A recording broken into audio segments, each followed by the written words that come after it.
What's wrong with you people?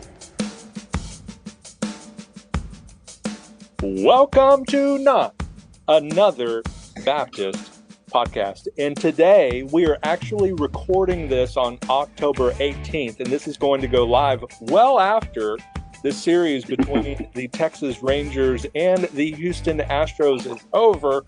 But as we record this, the Houston Astros are 0-2.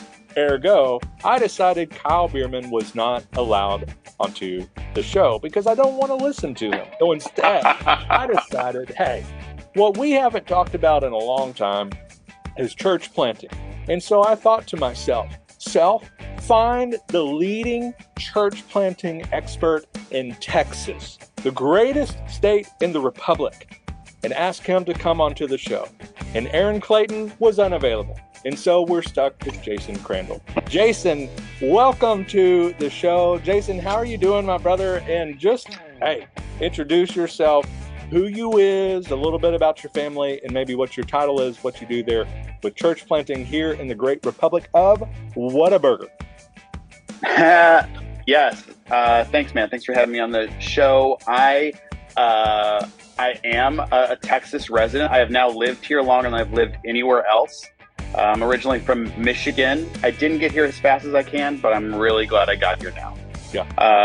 I have, I live in Pearland, Texas, which is the bedroom community for the Houston Medical Center. I planted a church here 9 years ago called City View Church. Still get to help lead that church today.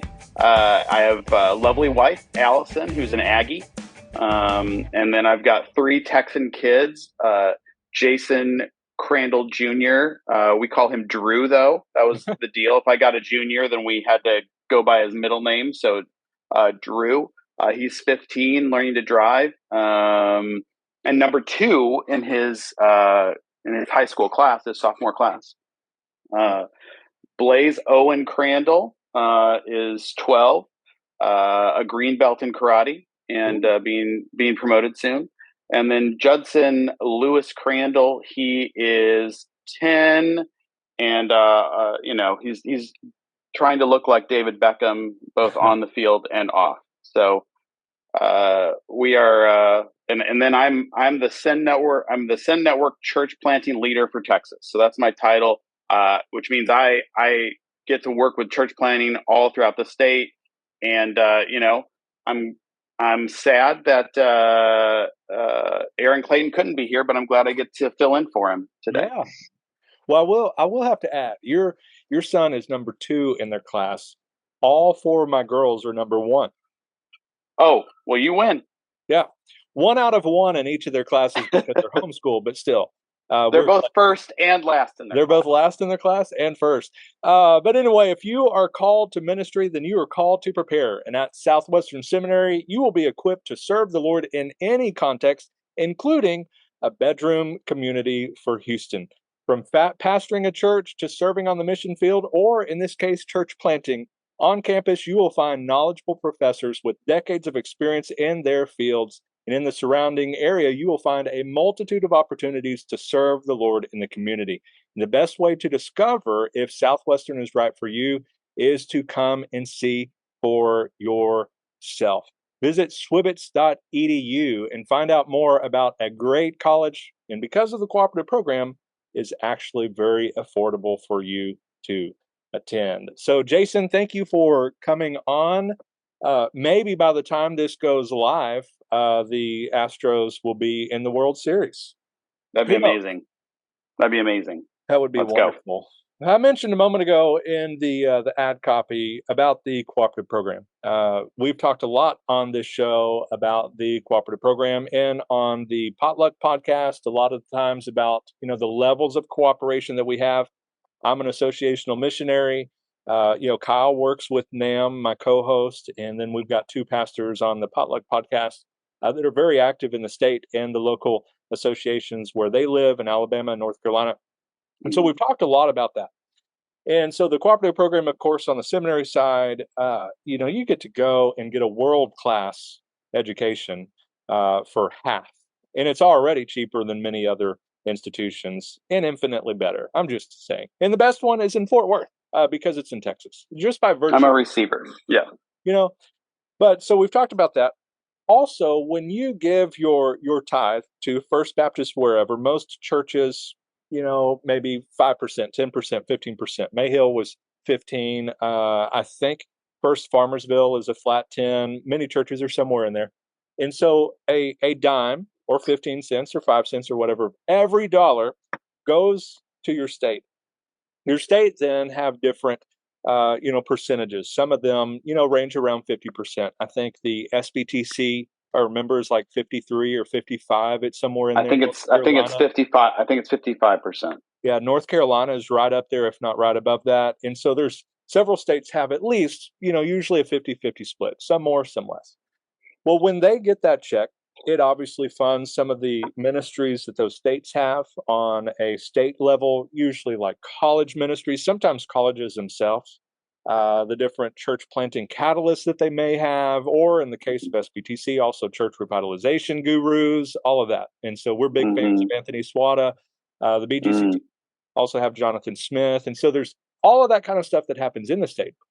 But those state conventions then send a portion of that money, not to the cooperative program, but through the cooperative program. But they do send a check to Nashville, and that check then is distributed between the International Mission Board, that's our global missions and so forth, the North American Mission Board, that's church planting, our 6 seminaries, a little bit to the ERLC, WMU, some of that kind of stuff, also send relief. And so we've talked a little bit about that.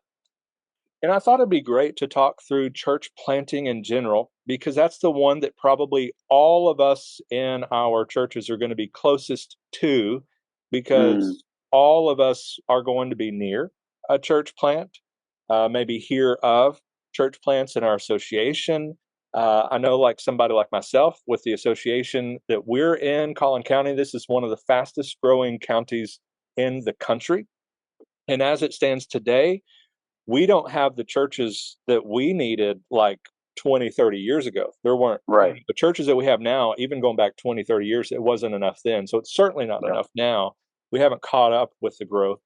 And so that was one of my first orders of business is let's get our guys together so that we can start talking church planting, and less talking, more doing church planting. And so that's why I thought, let's bring on somebody like Jason Crandall to talk through when you give your check, your monthly, your weekly, your whatever tithe to your church, and it then goes to the state, then to the national entity, and so forth.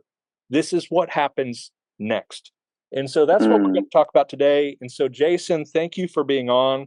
Love hearing about your kiddos. And I've gotten to see you quite a bit over the last couple of years in my role here through church planting assessments. And we were talking before we came on about in the last 30 days, I've gotten to have a literal front row seat to the training of trainers.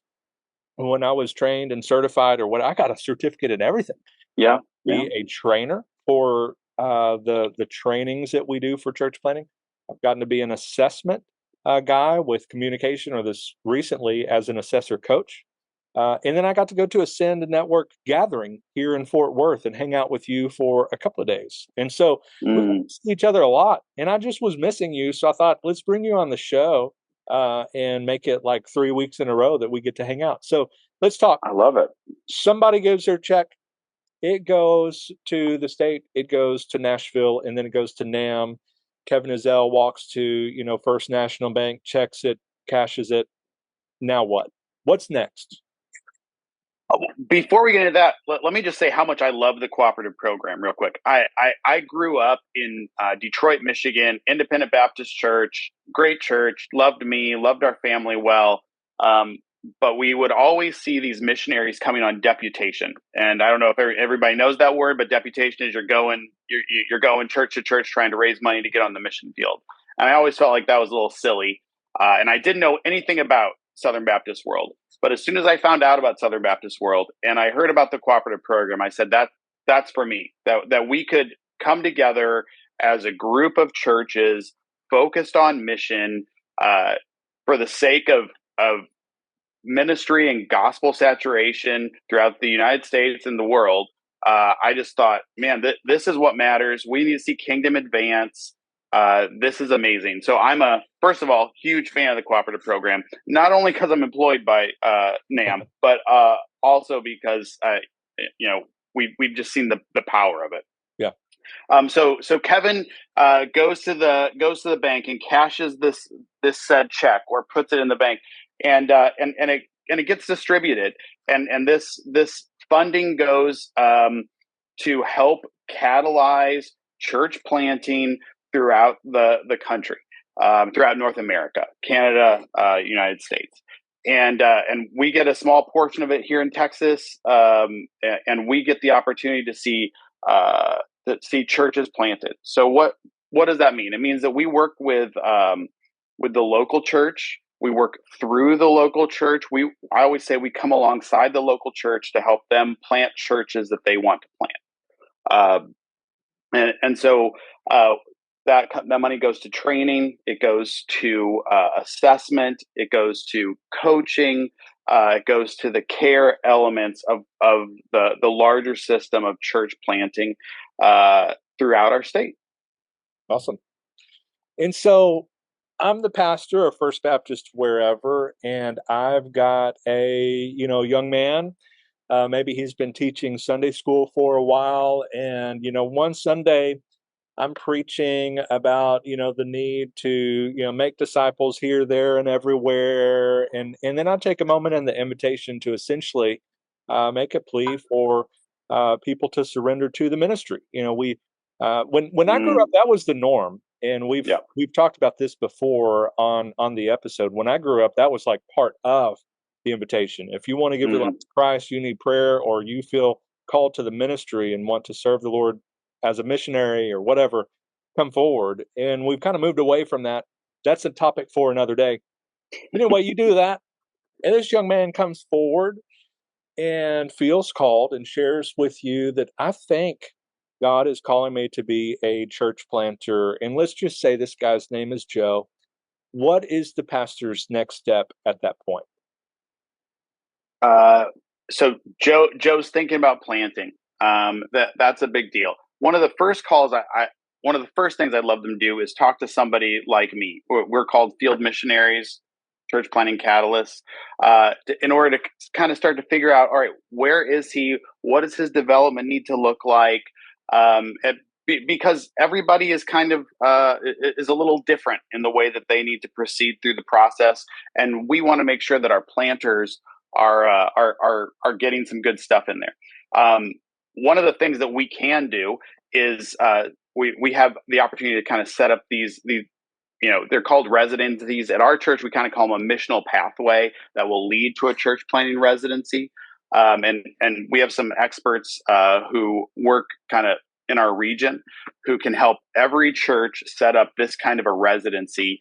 An online kind of here's stuff to teach. You may not know exactly what to teach as a pastor of a First Baptist or Faith Baptist or whatever, that you're not going to know what to teach. Here's some stuff to teach, and then we would love to pair you with someone who might be a church planter already or that catalyst to help you figure out here's some stuff that needs to be caught. So there's whenever I think residency or work towards church planting, there's stuff that's taught, there's stuff that's caught, and want to make sure that potential planters get that.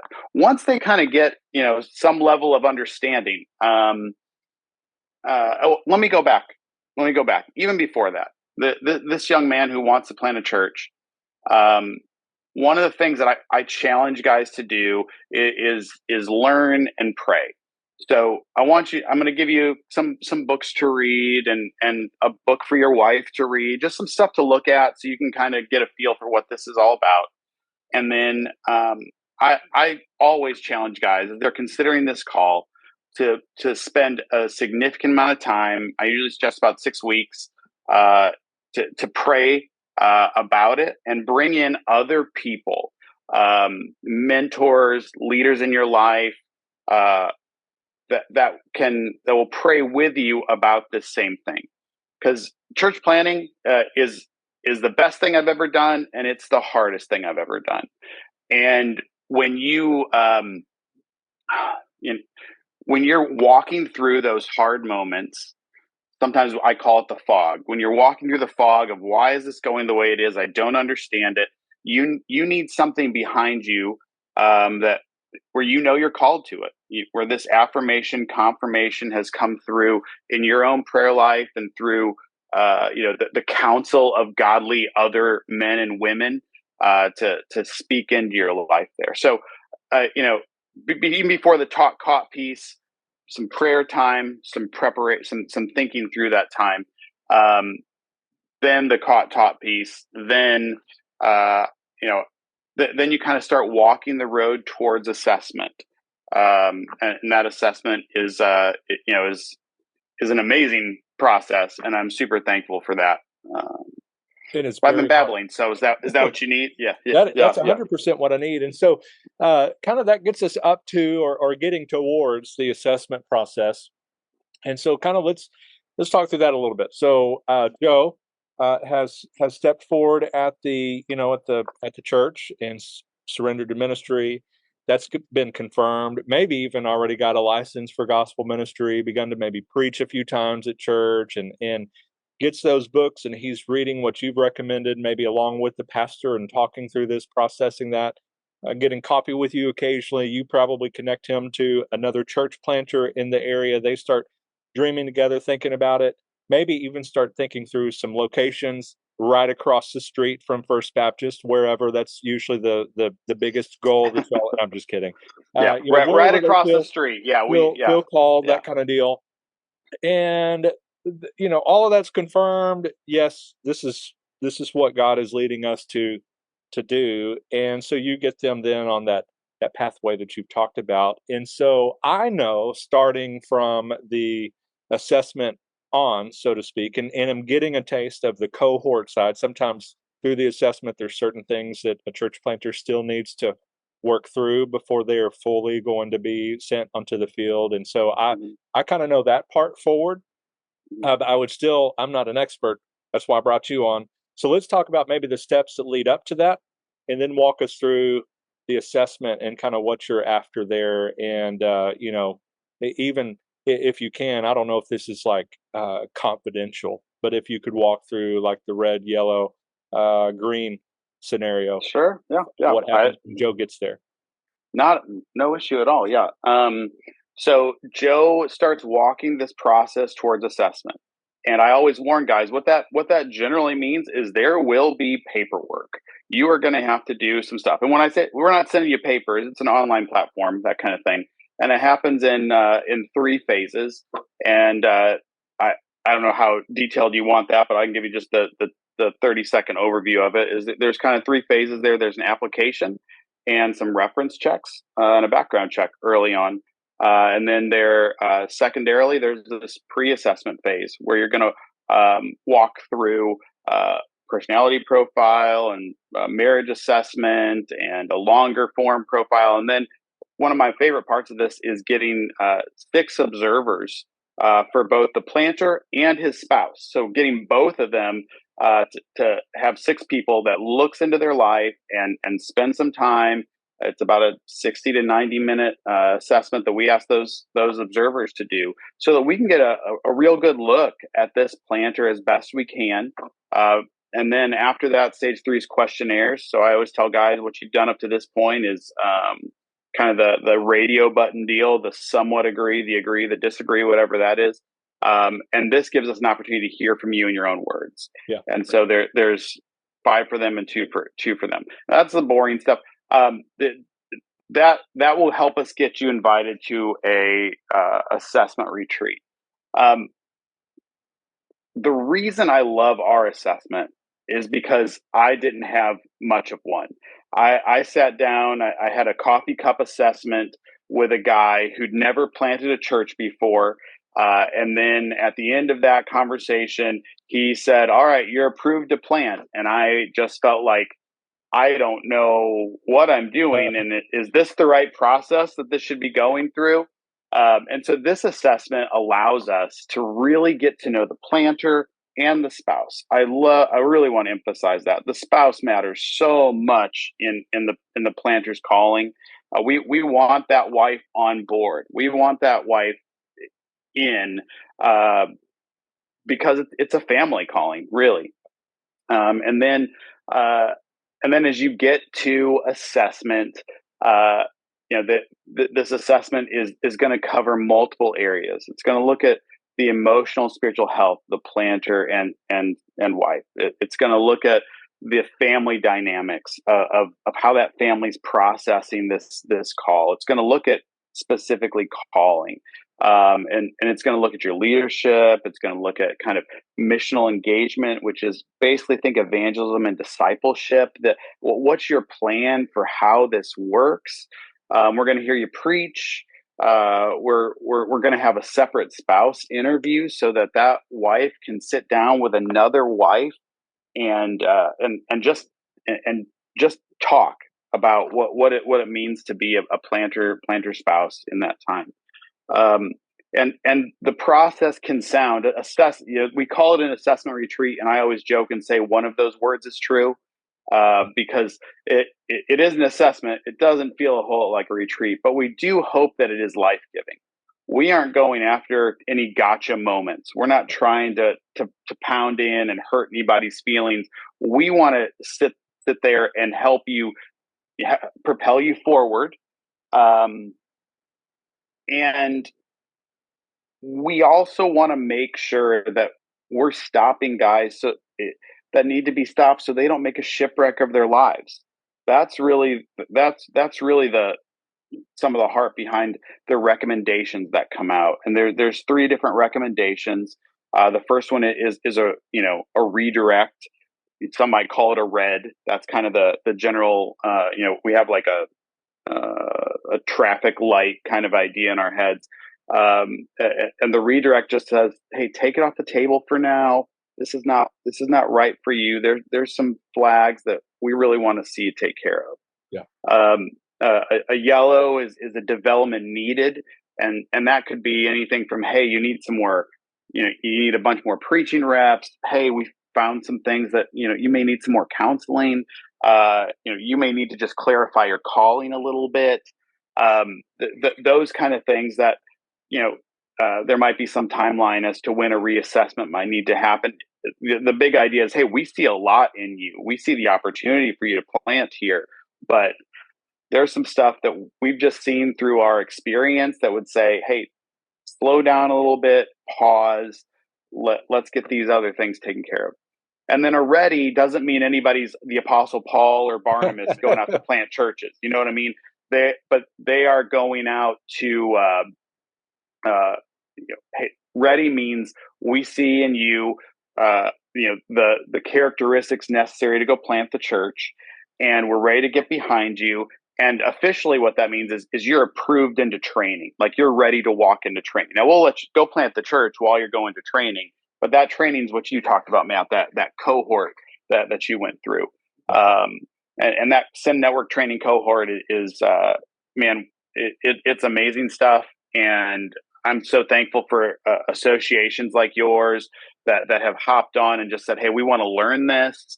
We want to offer this to our planters. And Send Network SBTC, Send Network is happy to help you guys walk through that as you guys work with your local churches to do that well. Yeah. I like the aspect of the assessment retreat really having the goal of either making or breaking this couple. I'm just kidding.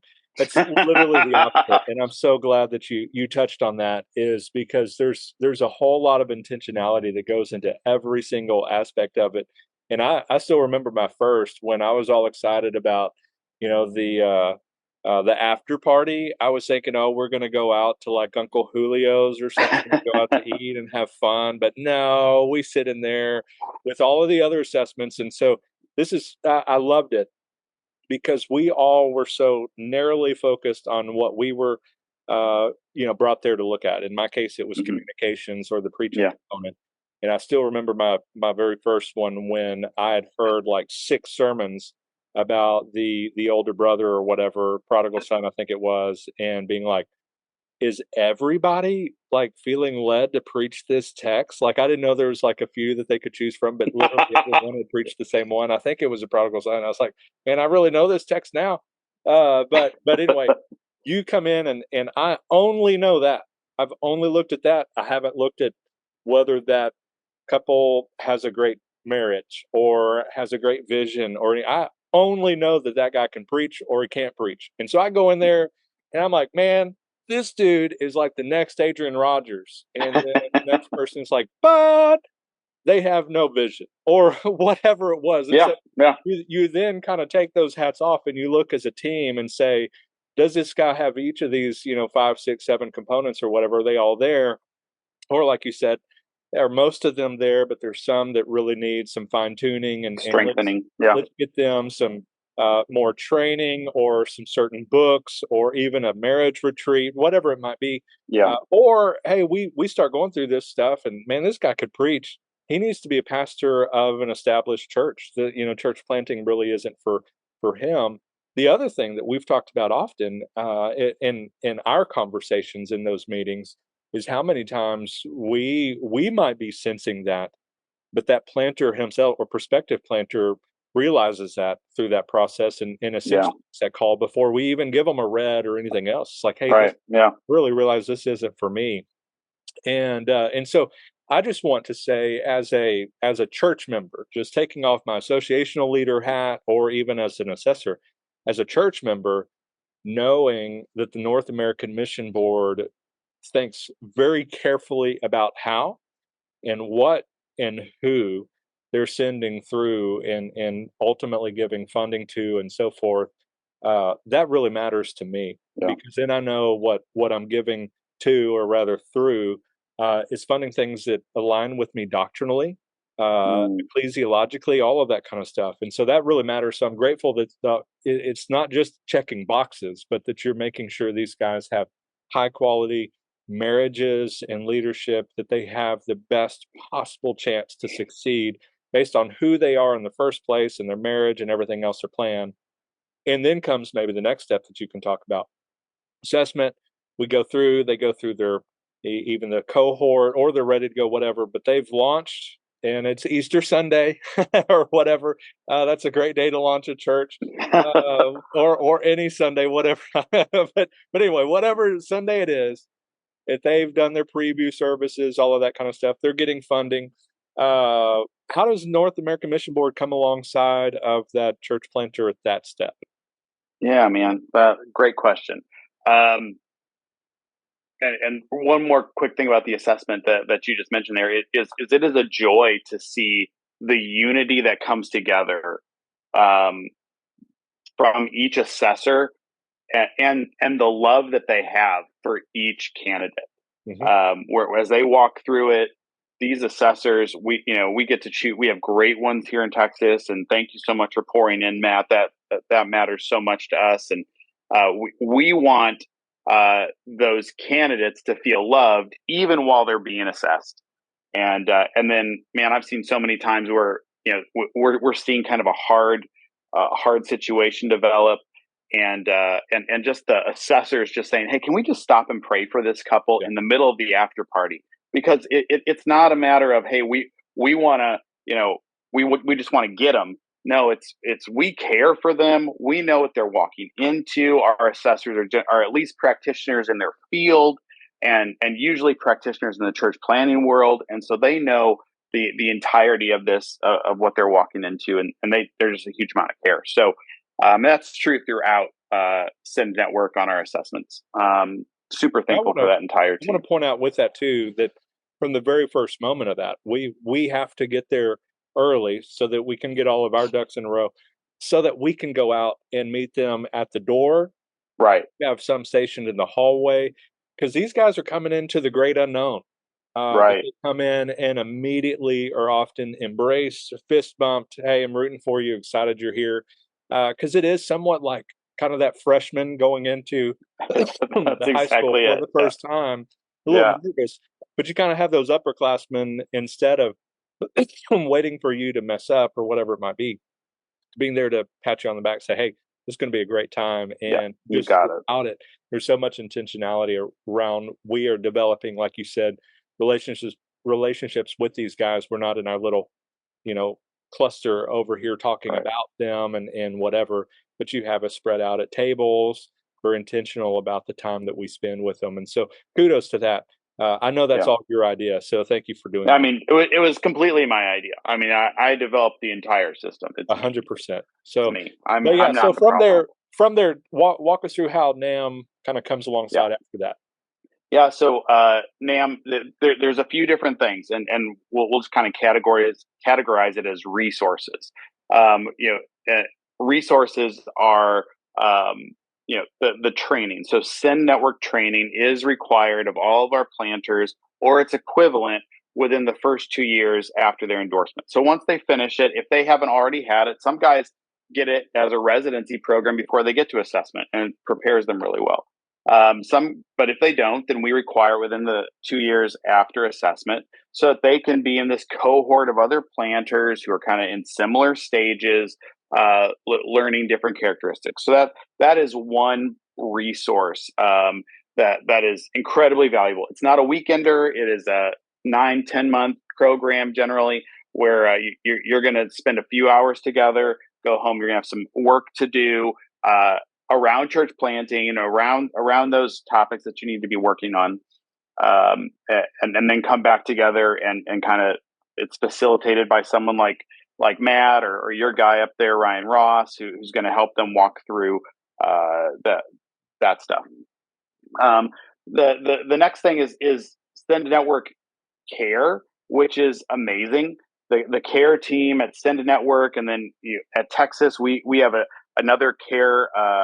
We have a care champion here in Texas, and these two entities just try to care for these planters so well. I mean, so it's the gifts, it's the swag, it's all that stuff that Send Network does so well. And then our guy in Texas comes alongside and spends time praying for our planters, calls them up monthly, and just wants to know what's going on. And we have the same thing on our Spanish side, where we have a care director who's coming alongside and praying for those guys, spending time with them, trying to just encourage them along the way. Then we also have coaching. In Texas, we have the opportunity we have some really great coaches who know what's up. They are going to touch base with our planters on a monthly basis to make sure that those guys have people in their lives who are asking good questions, who are trying to draw out of them. And then they're also, they're practitioners. They know, some are experts in certain areas. So some are experts in outreach, and some are experts in kind of systems and discipleship stuff. And so we have a great coaching director, Aaron Sanders, in the state, who kind of helps pair coaches with planters to kind of hit what their needs are. Maybe bivo, covo. Those are always issues that we want to make. Those are very specific situations. We want to make sure that they have a good coach for that stuff. And then, when we say resources, everybody always thinks money, but I wanted to hit those other things first. But Send Network comes alongside our planters and comes alongside those guys and cares for them well. We don't fully fund. That's sometimes a misconception that planters have as they're kind of starting the process. They kind of think NAMB's the same as IMB, and so we're going to fully fund all of our church planters. No, we're going to come alongside. We're going to help fund, but we're not. But we want you to go out there and raise some funds as well. We're going to help. We're going to teach you how a little bit to get you there.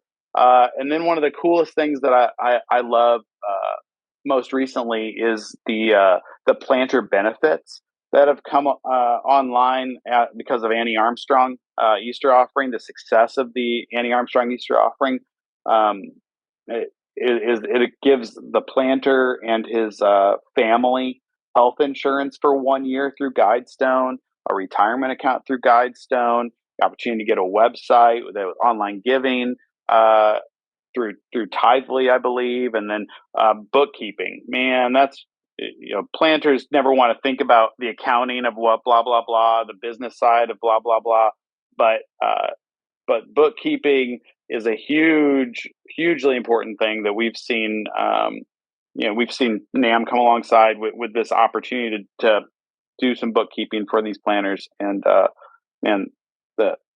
that's there's the umbrella of resources, how we partner, how we come alongside. Awesome. I appreciate it so much, and I appreciate what you do. And as we wrap this up, just a few things. If you're a pastor listening to this, I've said this often on the show, and certainly all the time in our associational gatherings, is the church planters that we need in Collin County. For example, this is my circle, but Collin County are very likely on the pews this very Sunday. Yeah. They might be in the student ministry, and that kind of snotty-nosed kid, bathed in Axe body spray. But the people that we need for the church planters of now and tomorrow are largely in the pews. Obviously, some that we reach through evangelism and so forth too. But what we need are often in the pews every single Sunday, and so they might be that. Like I mentioned, Sunday school teacher or whatever that just really God is working on and begin sensing a call. This off the topic, but we had one in our church that has gone on some vision trips to Senegal in Africa, and through that began sensing a call to ministry, and is now going through the process with the International Mission Board. And the same is true when it comes to the North American Mission Board. You may have somebody, and we need to be active in calling out the called, as both Chitwood and Ezel talk about often. Amen. As I talk about, call them out and invest in them, spend time with them, disciple them. You can't disciple each and every member of your church unless maybe you had a church of 5 or 6 people. So, but be intentional about those that you're pouring into and spending time with, and get them on this pipeline. And so we're grateful that the pipeline exists and this strategy exists to not just throw some money at them, but to also really assess and partner with them so that they can be successful both in their home as husband and wife, as a father, and also obviously as a church planter. So we're grateful for the work that God is doing in and through the North American Mission Board. I'm grateful to have a small part in that, because I think my favorite thing to come out of that are, like you said, the relationships. Many of the church planters that I assess, we still stay in touch with one another, and I'm hearing how their church is either about to launch or has just launched, and getting those updates and praying with them and so forth. And that's in a very unofficial capacity, but just because of the relationship that we developed in that time. And so I'm grateful for that. And hey, if you want to know more about this, or you want to get involved, maybe you are really strong in preaching or leadership or something like that, and you have a love for church planting and church planters, and maybe your church wants to be involved in being a sending church and so forth, they can connect with people like you. And so real quick, tell us how they can connect with you, maybe online or however you feel comfortable doing that. So my email address is jcrandall, CRANDALL @NAMB.net. Would love to see you guys there. I'm on Twitter at Jason Crandall, and I'm on Facebook.